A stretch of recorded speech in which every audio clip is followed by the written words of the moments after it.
बहुतेक आता सगळे तमोगुण काढण्याचा प्रयत्न करतील. या पारुणातनं बहुतेक भावना सगळ्यांपर्यंत छान पोहोचलेल्या आहेत.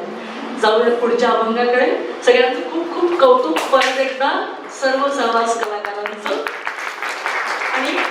आणि प्रेक्षकांचं पण खूप कौतुक, कारण तुमच्या उत्साहावरतीच त्यांचा पूर्ण भारूड हे पुढे गेलेलं आहे. खूप खूप धन्यवाद.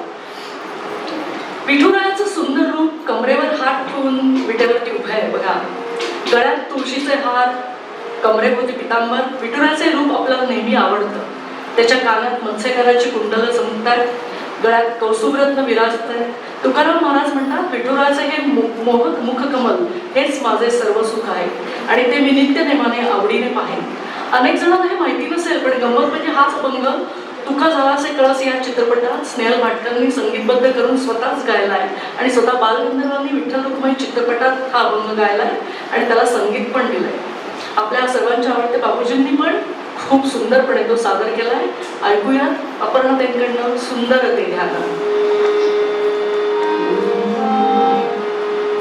सुंदर ते ध्यान उभे विठेवा